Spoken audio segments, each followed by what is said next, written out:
What's up, everybody, and welcome to Read the Bible with me. I'm Stan, and today we're looking at chapter 12 of the book of Zechariah. Let's get started reading together. It says, "The oracle of the word of the Lord concerning Israel. Thus declares the Lord, who stretched out the heavens and founded the earth and formed the spirit of man within him.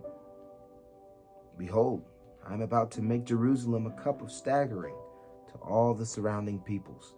The siege of Jerusalem will also be against Judah. On that day I will make Jerusalem a heavy stone for all the peoples who lift it.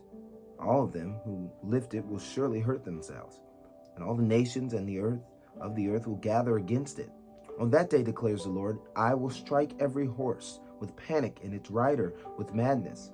But for the sake of the house of Judah, I will keep my eyes open.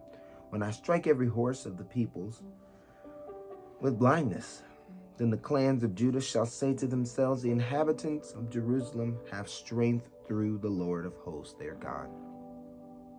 On that day, I will make the clans of Judah like a blazing pot in the midst of wood, like a flaming torch among sheaves, and they shall devour to the right and to the left all the surrounding peoples, while Jerusalem shall again be inhabited in its place.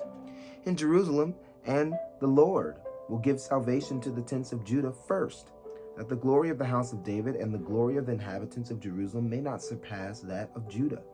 On that day, the Lord will protect the inhabitants of Jerusalem, so that the feeble or the feeblest among them on that day shall be like David, and the house of David shall be like God, like the angel of the Lord going before them. And on that day, I will seek to destroy all the nations that come against Jerusalem." God is fighting for us. It's good to know that God is in your corner. And one thing to know about Judah and Jerusalem, they were small nations, but the Lord was in their corner. So them and the Lord was the majority.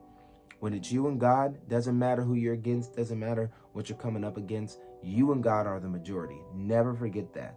It changes the way you walk, it changes the way you talk, knowing that you and God are the majority.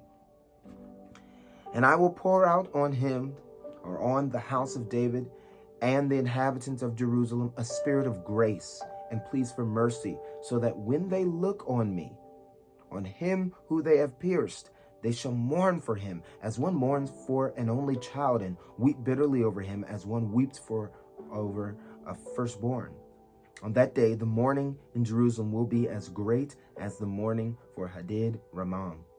In the plain of Migdol, the land shall mourn, each family by itself, the family of the house of David by itself, their wives by themselves, the family of the house of Nathan by itself, and their wives by themselves, the family of the house of Levi by itself, and their wives by themselves, the family of the Shimeites by itself, and their wives by themselves, and all the families that are left, each by itself, and their wives by themselves."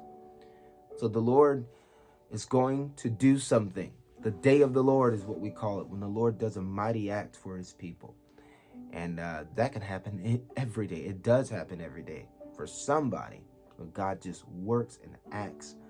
But what I want you to take from this is that no matter how small you are, no matter how much money you have, no matter if you have a degree or not, if you're connected or not, no matter who your parents are, it doesn't matter. You and God are the majority. Never forget that. I'll see you tomorrow. We'll be looking at chapter 13.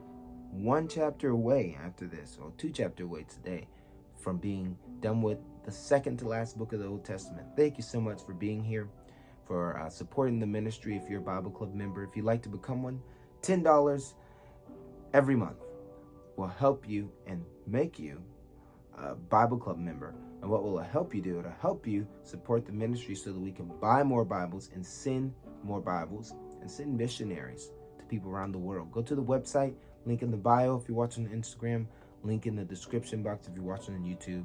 Go there, learn about the ministry. We're believing God for 39 more people. You could be that person. Help us reach the goal. God bless you. Peace.